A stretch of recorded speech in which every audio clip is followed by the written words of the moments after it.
Today we are checking out the 2023 Nissan Frontier SV. This is the second highest trim in a 4-trim offering for the 2023 model year. The Frontier obviously is the smaller of the pickup trucks in the Nissan lineup. The Titan obviously is the king, a much larger truck. This right here is, as you can see, the 4-door crew cab. There also is a king cab with just 2 doors, a much larger front door. This Frontier really runs the gamut of offerings too, from your everyday basic work truck in the S trim all the way up to the off-road monster, if you will, in the Pro 4X. Only 4 trims for the 2023 model year, but there are 2 more trims for a total of 6 in the 2024 model year. And let me tell you something, I'm not really a big pickup truck fan, but this is a really handsome vehicle. It's kind of boxy and retro-y looking, and really, in my opinion, kind of throws it back to the Nissan Hardbody pickup truck of the 80s, which obviously over the years led to the current modern day Frontier. I love that companies are really kind of embracing their history and infusing them into modern vehicles. I'll break down all the specs of this 2023 Nissan Frontier later today in the video here, give you a tour of the outside, the inside, under the engine, in the back here, in the cargo bed, and of course, take it out on the road for you. If you are new here to the channel, thank you so much for finding us. Please like this video, subscribe below, and also follow us on Instagram at Overdrive Reviews. All right, enough from me. Let's hop into the exterior here and break down this 2023 Nissan Frontier. Let's go. Before we get going though, a huge shout out to the folks at Cramer's Middletown in Middletown, Pennsylvania for lending me this Nissan Frontier today. They've got a huge campus full of rentals, sales, long-term rentals where you can rent a car for 3, 4, 5 months and avoid a 3-year-long lease. They've also got a collision repair shop certified for Tesla vehicles. They've got Teslas for sale, Polestars, Chevy Bolts, all kinds of EVs, in addition to regular ICE gasoline vehicles, SUVs, trucks, vans, cars, sports cars, you name it, they have got it. Check them out. They will hook you up. More information in the video description below.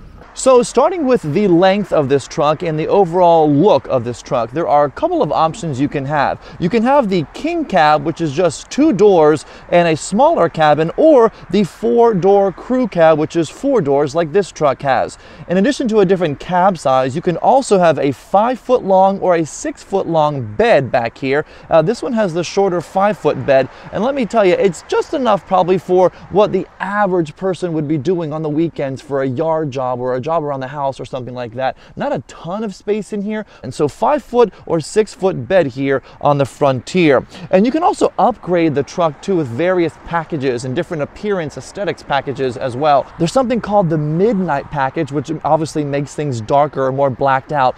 There's different technology and convenience packages as well. But let's break down the looks of this SV trim here on this Frontier. So up front, you do not have LED lights. You have halogen lights on this truck, and they kind of look basic, I'm not going to lie to you. The car itself looks very modern and very kind of updated, but the halogen lights really make this thing look a little more dated than it probably should. The front I like a lot, very kind of retro-y still, very boxy, very squared off. That plastic grille here, that feels okay as far as plastic goes. It doesn't rattle a whole lot. Nothing built into the grille really. It's a very basic air passes through grille type of thing. No integrated fog lights or parking sensors, anything on this one. Another kind of pass through for air into the engine bay as well. I do like that Frontier is kind of stamped into the hood here. I do like that a lot. Up front here, you do have some different safety features built in to the windshield up top there. And the only standard safety feature that I think is really worthwhile mentioning that comes on this truck is front crash mitigation with pedestrian detection. Everything else is optional. So not a ton of standard safety features that are, I guess, worthwhile, which is kind of interesting for a 2023 model. But a really kind of handsome truck here from the front. When the lights are on, the halogen lights don't look all that awful. They would look better if they were LEDs. Let's go to the side here again and check out the side of this. You have 17-inch wheels on this Frontier truck. These tires are a little more beefy than I think I need on an everyday truck. They are 265 R17s, I believe, here on this Frontier. And you do have some plastic black cladding around the side view rearview mirror and the windows on the Frontier for the lower trim models. Again, the S is the base, the SV is what this one is, then there's the Pro X and then the Pro 4X. Around 30,000 bucks for the S, all the way up to 40,000 bucks or so for the Pro 4X. This one here is about $35,000. Back here you do have all the handles for each of the doors as well. There is no automatic like touch open or anything. You got to use your key or obviously the key fob. There is no like tap to unlock or lock, which is kind of surprising in a car like this. And as I mentioned before, this rear truck bed here, you can see that it's not a sprayed bed at all. It's basically just the metal. But what I do like about the back here is whenever you open up the trunk or open up the cargo hold, it's kind of a soft opening right there. Look at that. It doesn't plop down and make a ton of noise or anything like that. It doesn't weigh a ton because it's kind of assisting for you, which is nice. A shorter bed here, just kind of your basic opening, not a ton to write home about, but your standard kind of bed. You do have some tie downs right there and some other tie downs on the other side as well. And whenever you go to close this again, push it back up, it kind of assists you. I'm lifting with one hand and barely pushing. There must be some mechanism in there built to really help you kind of close that easier with less effort. A huge Nissan sign in the back here with your integrated rear camera and everything. You can also lock the trunk. Lots of places to step up and get into the trunk and put things in there. A really handsome truck, I think, from every angle, especially in this darker navy blue kind of paint. I do like it. I'm not a huge truck fan, as I said at the beginning of the video, but with the 4 doors, the raised height, and just the overall color of this and the retro boxy feel, I'm kind of digging it. I'm not gonna lie. All right, let's get under the hood and talk about the engine in there. And here's a hint before we get there, there's only one engine option. Every single Frontier has the same one. Let's go. So every single Frontier comes with the same engine, 3.8 liter V6 engine, pumping out 310 horsepower and 281 pound-feet of torque. Now you can get your Frontier with either rear-wheel drive or all-wheel drive. Rear-wheel drive is standard. For rear-wheel drive fuel economy, about 18 miles per gallon city, about 24 on the highway. It drops a few for each. For all-wheel drive, about 17 city all-wheel drive, MPG, about 22 for the highway driving for all-wheel drive. Now as far as towing capacity, about 6,700 pounds, which is short of the Chevy Colorado, the Canyon from GMC, the Jeep Gladiator, which all top out about 7,600. So less towing capacity on this, but you do have the same engine, which has more than enough power to move this thing around and kind of tow or really haul anything that the average person would be using. And the max payload capacity, by the way, as well, is about 1,610 pounds here in the Frontier. So more than enough than the average person needs. And every engine, by the way, is mated to the same 9-speed automatic transmission. All right, what do you say we hop inside? Inside the Frontier, some nicer plastics than in previous models for sure. There's still a lot of plastic inside here, but they're softer to the touch surfaces and higher end trim pieces, I guess you could call it, compared to what maybe you've seen in Frontiers of the past. On this SV trim, just one auto up-down window, and that is for obviously the driver. Everyone else does have your traditional up and down that you've got to hold. Some cheaper plastic and kind of leathery type material feeling here. Nothing super high end. It's okay to the touch. I don't absolutely love it. Easily scuffed material down here, as you can see. Every time you get in and out, your foot is going to scrape on the speaker or on the side here. A decent little spot to put some storage and a cup or anything like that. And you do have an adjustable power seat for the driver's seat on the SV trim, just a driver's seat, not the passenger seat as well. Let's get in and listen to the door real quick. A solid thunk there. I can't complain about that too much. A relatively cheap feeling handle here as well. I'm pointing out all the plastic and cheap stuff just because, like, to me, the way that something feels in your hand is kind of indicative of how it's going to drive and how it's going to feel out on the road. So right here is the cockpit. A decent looking cockpit for a truck, wouldn't you say? Nissan's always kind of look kind of bubbly and kind of like rounded off and brawny, I guess. And this really fits the bill for sure. I do like it quite a bit. I'm kind of surprised. I'm not a huge truck fan, as I've said before, but in the center here you do have the 8-inch standard screen. You can upgrade to a 9-inch screen. Very easy to use. All your standard stuff in here. You do have Android Auto and Apple CarPlay. They are wired, though they are not wireless. You do have to plug them into one of the two USB or USB-Cs right there. A lot of little cubby areas in this truck so far. Down here, right here where my phones are, right in the center, and also up top. to kind of hold a phone or something in place as you're moving about. Down below that screen, you do have your climate control. It is not automatic climate control, which I feel like little Hyundais and Mirages have automatic climate control, but I guess Nissan is cutting costs to keep these trucks under a certain price for each trim. But yeah, you do not have automatic climate control, which is kind of weird in a 2023 model. You do have your standard outlet there as well, a cigarette outlet like we used to call them in the 90s. If you're born in the 90s, that is there for you as well. You can upgrade to heated seats and to a heated steering wheel, but this particular model does not have it. It has cloth seats, and they're relatively comfortable. I will say they're nice and supportive. They're cushiony. I could use a little bit more bolstering on each of the sides as well as a thigh support. It's a little lacking, in my opinion, when you first kind of get in and then get going out on the highway. The seat headrests are comfortable as well, nicely stitched. I do like the different coloring here and the different fabrics that they use for the seat, kind of a darker gray up top and a lighter gray right here. Back to the cockpit though, let's get to the steering wheel. A lot of buttons on this for a lower trim model. You've got all of your different audio and Bluetooth and wireless kind of talking all over here, out loud talking as I always call it. Very easy to use, very easy to kind of maneuver, and of course over here you do have your cruise control as well. But a nice, definitely a truck steering wheel right here in the Frontier. Kind of a car-like drive and feel maybe, but definitely a truck sort of steering wheel compared to an Altima or a Sentra, something like that. Let's go to the gauge cluster right here. A 7-inch gauge cluster right in the center to complement those two analog displays. Of course, you've got your speed and everything over here along with your fuel tank, and you have your tachometer over here. The gauge cluster, very easy to use in the center as well. You can kind of change things as you want and make sure that this is kind of, I guess, what's the word, personalized as you want it to be. All different kinds of options here, different media you can have, all your driving capabilities and driving safety features, tire pressure, anything like most cars nowadays can be personalized here in the center for what you need. And for the truck folks who are going to be using this for truck reasons, there's even more things, auxiliary included. Let's go down here to where my footwell is for more of the truck stuff. You do have downhill assist if you're hauling a lot or something. You got to like go downhill. You want the car to kind of help you out. There's a button for that, and also the cargo lamp button is down here. A lot of folks might use this a lot. I kind of wish this was up higher and maybe one of these buttons right here, but it's not. It's down low, down by your left foot here in the cargo well. Right here as well, you can change the brightness of the different gauges at night to make sure you're not getting blinded, anything like that. And the materials in the front I do like quite a bit. This looks like it might be super soft or maybe more soft than not, but it's quite hard.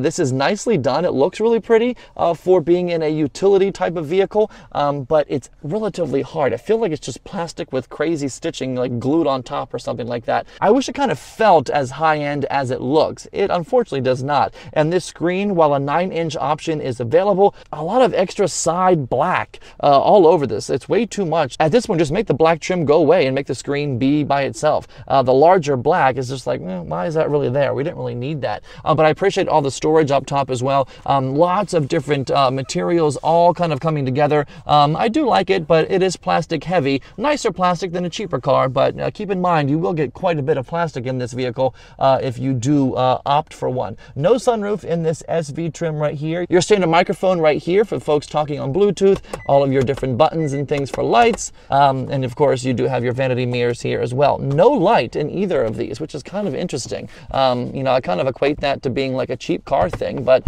in this truck, no lights. So all you guys shoveling dirt and all the gravel, don't be checking yourself out in the mirror at night because you won't be able to. And in the center here, you have your standard gear selector, pretty easy, nothing to write home about there. And you can also change in the center different driving powertrains, driving modes as well. 2-wheel drive, 4-wheel drive, different things like that. High, low, depending on what you need. A very standard kind of cockpit for a truck, I suppose, but still looks nice. And for 34,000 bucks, you really do get quite a lot. Let's get into the back seat and see what the Nissan Frontier has for us back there. In the rear here, not a ton of room. I have this seat where I am comfortable driving in that position, and there is literally no room for me to actually sit right here. So if you are tall and driving and then there's a tall passenger in the back, good luck. You're not gonna have any leg room at all. I'm 6'2", and this is definitely a super, super tight fit. But if you're hauling things back here, boxes and stuff like that, there are different levers to pull these seats up and out of the way to make sure you can store things or maybe put boxes and different cargo back here if there's only 2 people driving. You do have capacity for 5 folks back here, but I will tell you, it will be tight, because even look over there, that seat's further forward, but there's still not a ton of room at all. You do have a center armrest here with cup holders in it, rather large cup holders, by the way. But the overall story in the back seat is, even though this is the crew cab, a 4-person or 4-door rather crew cab, it's still kind of a tight fit back here. Seats are just as comfortable and squishy, I guess, as the front ones are. You can also pull these little levers right here, these little straps, and the seats will go down flat for you if this seat was far enough forward. So you have more room to store things and haul things, but I would not count on the rear seat as being a place where large folks, tall folks really are going to be all that comfortable. You do have grab handles on each side as well. You also have your standard window controls, but not a lot back here to really enjoy. You do have 2 chargers, charge ports, USB and a USB-C, 1 map flap for the passenger seat, not anything on the back of the driver's seat. Cubbies in each of the doors, which is good, I suppose, but the takeaway in the back seat, not a ton of room.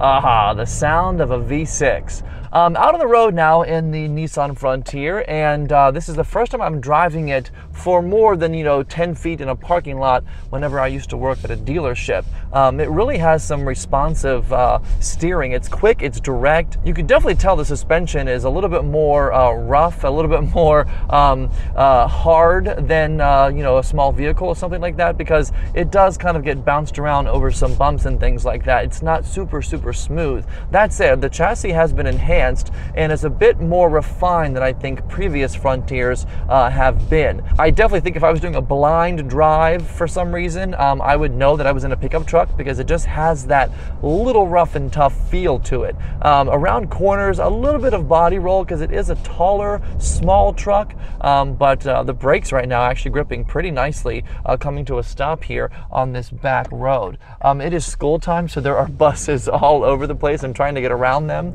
to get this test drive in. Oh, a really nice sound from this V6, 310 horsepower, and it sounds really good. As someone who drives a very quiet EV all the time, there is nothing like the sound of a good old engine. A quiet ride whenever you're cruising at 30-40 miles an hour, not a ton of wind noise, anything like that. I do wish that the windshield was a little bit taller, a little bit larger, because right now it's kind of small. I'm used to a bigger windshield, especially for a big truck like this. I don't feel there's any active blind spots, but I do wish the windshield was a little bit bigger. It just feels like the hood is right here, and I just need to be pushed back a little bit. And speaking of pushed back, this seat that I'm sitting in is as far back as it can possibly go, and I need more room. I mean, there's just no ifs, ands, or buts about it. This truck does not have enough room for me to push this seat far enough back. So if I bought one of these, I pretty much would not be expecting to use the back seat as far as passengers go if I'm the one driving, because there just is not enough room. Here we go one more time with the engine. Oh yeah, gotta love that. Responsive, it's definitely a quick little truck. No turbo, obviously, but over 300 horsepower really does something as far as get this thing up and moving. Very direct steering. I mean, I'm only turning the steering wheel a little bit, and this truck is going exactly where I want it to. No oversteer, no understeer. It is just perfect. And these 17-inch wheels, not giving a lot of road noise whatsoever. The chunky tires on this are a little rough over some bumps and things like that, but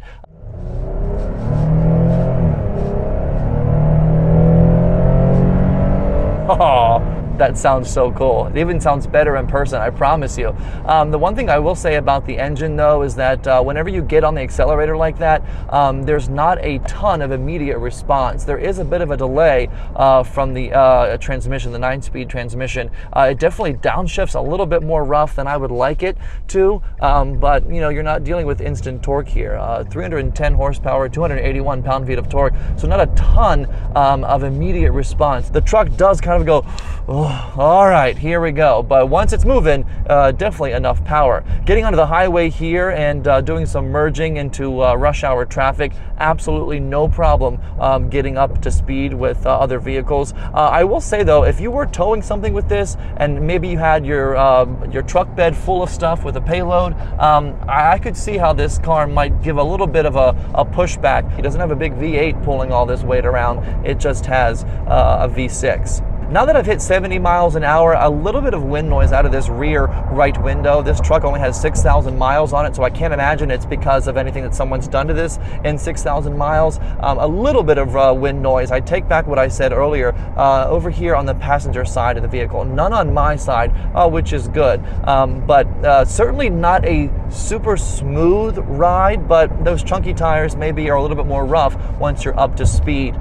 You do hit some of the bumps and imperfections a little bit more rough than you would in a car or anything like that, but you got to keep in mind you are driving a truck after all. Steering wheel feels firm, feels great in my grasp. It does feel like one of those steering wheels though that might get a little bit sweaty if you grip it too much, just because of the material it's made out of. Maybe if it was leather wrapped, it wouldn't feel that way. It's definitely one of those, you know, could get a little grimy if you have dirt in your hands a lot or if you sweat a lot or anything like that. So just be wary of the steering wheel. I feel like it could get marked up rather easily if you're not careful. The four-wheel disc brakes on this are great, just coming off the highway there, hitting them at about 70, going down to 40, 30, 20 very, very quickly. They do their job pretty well.